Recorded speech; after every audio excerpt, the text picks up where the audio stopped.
C'est une phrase de Daniel Keller au détour d'une interview qui a mis le feu aux poudres. L'ex-président de l'association des anciens élèves de l'ENA explique que si le peuple veut le RN au pouvoir, les élites françaises devront l'aider. Les élites administratives devront être loyalistes. Et depuis, chacun de décortiquer le statut général des fonctionnaires de 1946 pour vérifier leurs droits et devoirs. Bonjour Arnaud Bontemps. Bonjour. Vous êtes vous-même fonctionnaire, cofondateur et porte-parole du collectif Nos Services Publics. Une première remarque quand même sur l'implicite de ces discussions. Les fonctionnaires ne voteraient pas en faveur du Rassemblement national. Mais c'est une fable à l'heure actuelle, Arnaud Bontemps. Alors en effet, le vote des fonctionnaires n'est pas si différent de celui de l'ensemble de la population. Il a connu une rupture avec la gauche au moment du quinquennat de François Hollande.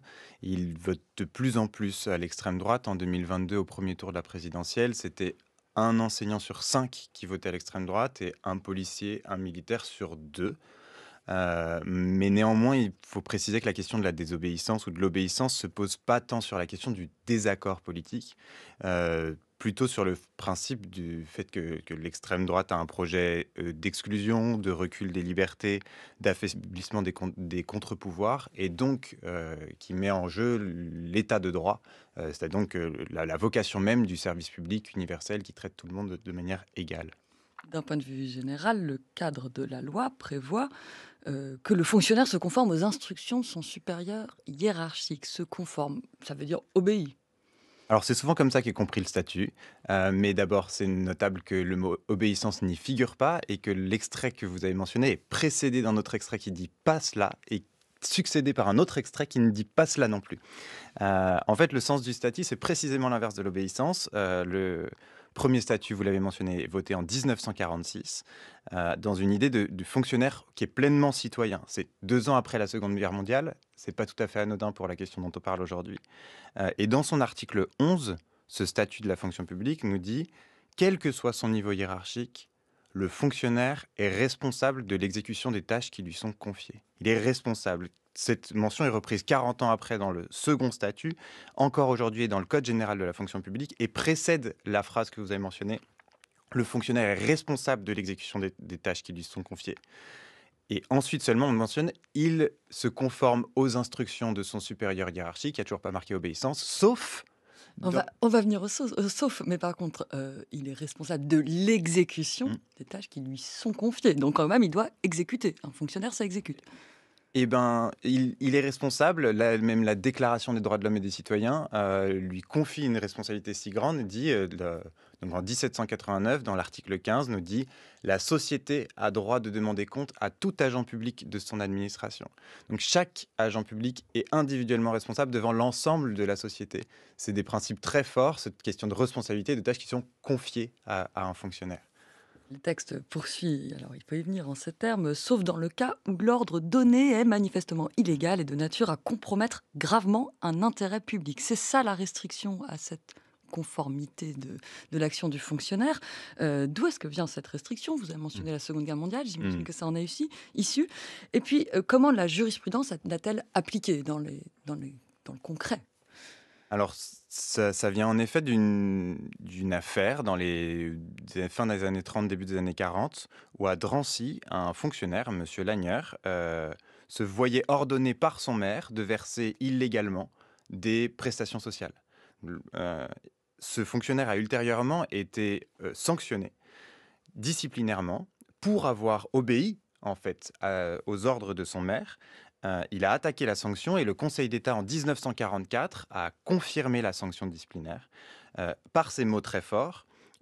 Lorsque l'ordre donné est manifestement illégal et de nature à compromettre gravement un intérêt public, le fonctionnaire est tenu de désobéir, sans quoi il est responsable. Mais donc c'est pas lié par contre aux questions de collaboration durant la Seconde Guerre mondiale. On aurait pu croire qu'on s'était dit il faut peut-être prémunir les fonctionnaires d'ordre contraire aux droits de l'homme, à des principes d'humanité. Non, c'est pas ça la question. C'est pas ça l'affaire. En revanche, ça serait manifestement applicable et c'est même une responsabilité pénale. Le fonctionnaire n'est pas délié de sa responsabilité pénale s'il obéit à un ordre manifestement illégal. Il reste responsable pénalement. Donc, il y a vraiment un devoir de désobéissance très fort qui est fondé sur la question de l'évidence. Dès lors qu'il est évident que ça contrevient au droit, alors le fonctionnaire est tenu, et c'est une obligation sur laquelle il peut être sanctionné disciplinairement et pénalement, il est tenu de désobéir. Mais si le droit a évolué, si, par exemple, on est contraint de faire des choses immorales, mais qui sont légales, ce qui peut-être est déjà le cas d'ailleurs, chacun a sûrement ses positions morales, il n'y a pas de devoir de désobéissance. On ne peut pas dire au nom d'un grand principe, au nom de l'humanité, je désobéis. Ça, c'est pas possible dans la loi. Alors, encore une fois, il y a une question de responsabilité, il y a des questions d'état de droit et de hiérarchie des normes. Les lois doivent être elles-mêmes conformes à la Constitution, et il y a des grands principes. Par ailleurs, tout fonctionnaire, à tout niveau de la hiérarchie, a des marges de manœuvre, du guichet au préfet, à une manière d'exercer son travail qui est spécifique et donc qui est d'une certaine manière un peu politique. Quand on accueille au guichet de l'asile un étranger avec le sourire ou pas, ça fait une différence assez fondamentale sur le service. Tout acte est potentiellement politique, et donc il y a une vraie responsabilité. Encore une fois, le mot n'est pas vain. Est-ce que le fonctionnaire a au moins le droit d'exprimer ses réserves publiquement ou le devoir de réserve l'en empêche?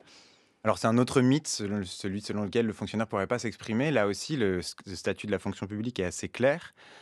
Il commence d'ailleurs par un article L 111-1, c'est le tout premier principe, qui dit que la liberté d'opinion est garantie aux agents publics. Le devoir de réserve n'existe pas dans ce code général de la fonction publique. Ce n'est pas un principe légal, c'est un principe qui a simplement été dégagé par la jurisprudence.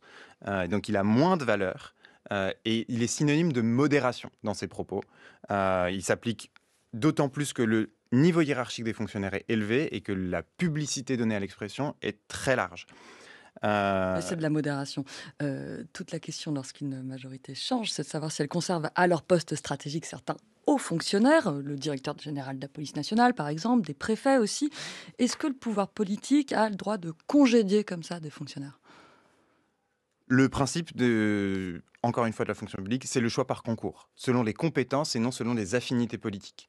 Les fonctionnaires sont nommés, ils sont titulaires de leur grade, on peut changer d'emploi, mais le principe reste le choix selon les compétences. Les fonctionnaires que vous avez mentionnés, directeur général de la police nationale, directeur d'administration centrale en général, préfet, on pourrait rajouter ambassadeur et quelques autres, sont une catégorie d'emploi que l'on appelle à la discrétion du gouvernement. C'est-à-dire qu'ils sont nommés par le président de la République en conseil des ministres. Il y a des conseils de ministres tous les mercredis. D'un mercredi à l'autre, ils peuvent être virés ou remplacés. Et en cas de cohabitation, qui décide de ces nominations? Le président ou le Premier ministre? Eh bien, le pouvoir de nomination reste celui du président de la République. Il n'y a pas de règle écrite sur ce qui devrait se passer. La logique voudrait qu'il y ait une affinité entre la politique exécutée, donc les ministres, et les directeurs d'administration centrale ou les hauts fonctionnaires qui les exécutent.